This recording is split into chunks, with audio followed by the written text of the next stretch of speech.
They call these the happiest words I ever wrote. What they forget is where I wrote them from. Not a comfortable house with everything paid off. A prison cell in Rome, chained at the wrist to a soldier, not knowing if I would live to see the spring. And still, I meant every word. I have learned to be content. Tonight, I want to give you the one secret almost no one ever practices. The secret that let me be at peace with money, whether I had everything or nothing at all. My name is Paul. I have been rich, and I have been so poor I did not know where my next meal would come from. I have eaten at the tables of the powerful, and I have gone hungry in the cold. And somewhere between the two, I stumbled onto something so simple that most people walk past it their whole lives. It is not a budget. It is not a bigger income. It is a secret you have to be let into. One quiet practice at a time. Let me be honest before we go further. This is not a video that promises you more money. It is the opposite. It is about the kind of peace that does not depend on the number in your account at all. 3 things. The lie that quietly steals our peace. The secret I had to learn the hard way. And the one small practice almost no one is willing to do. For most of my early life, I believed the same thing you were probably taught without anyone ever saying it out loud. That peace was waiting for me on the other side of a little bit more. A little more security. A little more saved. And then, finally, I would be able to breathe. I was a man of status once. Educated. Respected. I had a name that opened doors and a future everyone envied. If anyone had reason to feel secure in what he had built, it was me. And still, underneath all of it, there was a restless hunger that never once went quiet. Then, I lost all of it. My reputation, my safety, my comfort, gone. And in the strangest way, losing everything is where I finally began to see clearly. Because I watched rich men who owned the world and could not sleep at night. And I watched people with almost nothing sing in the dark. That is when it hit me. The thing stealing our peace was never the lack of money. It was the belief that money was where peace lived. We keep moving the finish line. We get the raise, and the raise becomes the new normal. And the hunger simply moves further down the road.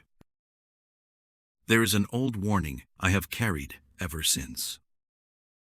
Those who are determined to be rich fall into a trap and pierce themselves through with many sorrows. Not because money is evil, but because the endless craving for it quietly eats a person alive from the inside. So here is the first hard truth.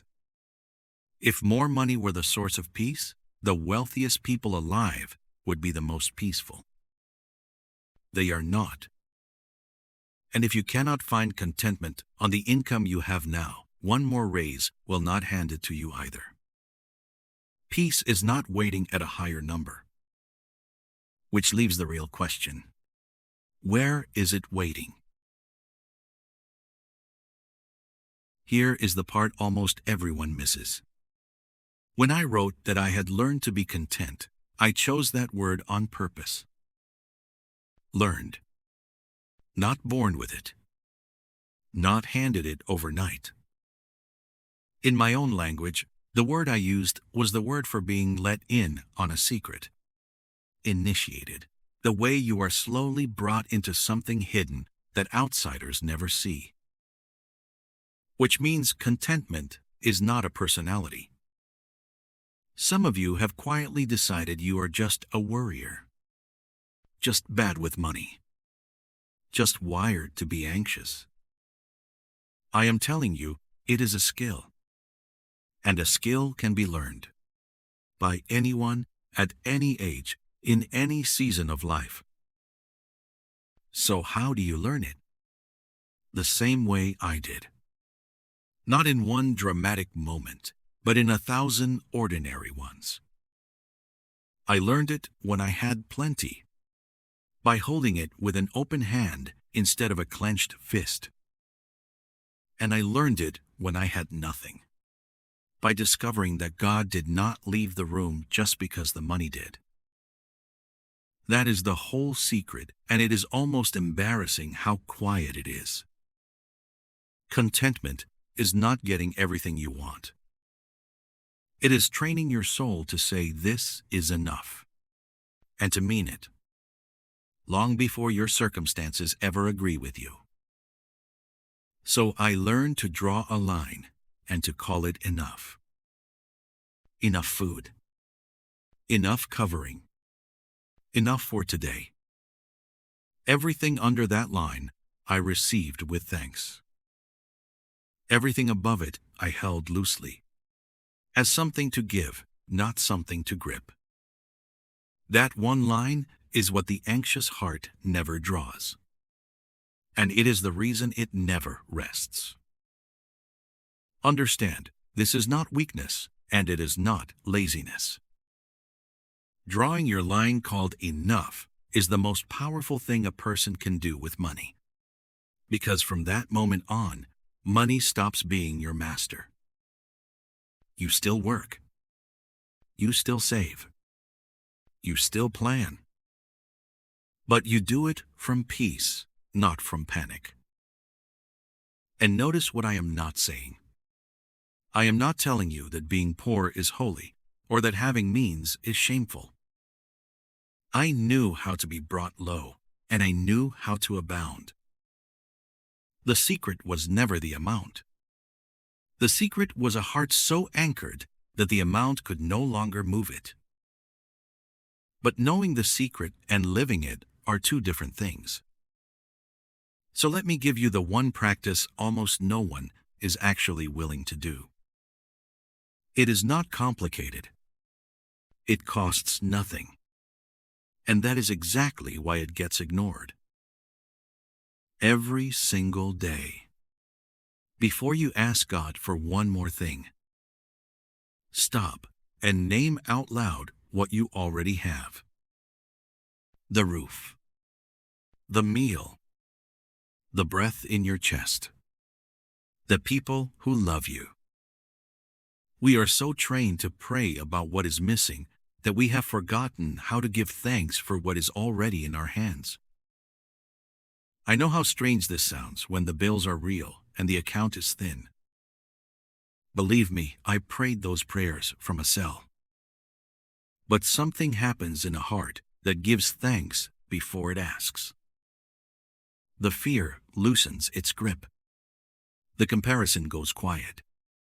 And you begin to see you are not nearly as empty as the world keeps insisting you are. Remember this. We brought nothing into this world, and it is certain we can carry nothing out.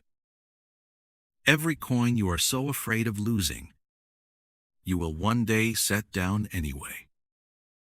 The only question is whether it owned you while you held it, or whether you held it in peace with an open hand. So the practice is simply this. Each morning, name your enough. Say it plainly. This is enough, and I am not alone in it. Then live the whole day from that one sentence. It will feel almost too small to matter. Do it for a week. And watch what happens to the knot in your chest that never seems to unclench. Because this is the thing money can never buy and comparison can never touch. A person who has learned to say enough carries a kind of wealth the richest man without it will never taste. Not hype. Not superstition.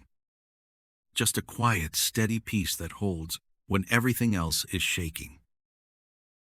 So let me hand you what a prison cell taught me, plainly. Peace with money was never on the other side of more. It was on the other side of a line. The line called enough. And a heart humble enough to draw it, and grateful enough to stay behind it. You do not need a bigger income to start. You need a quieter one. The next time that restless voice whispers that you will finally breathe once you have a little more, answer it honestly. More has never once kept its promise. And it is not going to start with you. Learn the secret the way I did. One ordinary day at a time. Hold what you have loosely. Draw your line. Give thanks before you ask. And slowly, so slowly you will hardly notice it happening. The fear will lose its voice, and the peace will find yours. This is the practice almost no one keeps. Not because it is hard, but because it is humble. There is no thrill in enough. There is only peace. And one day, when the world around you is frantic and grasping and afraid, you will realize you are strangely, quietly still. That is the moment you will know the secret finally became yours.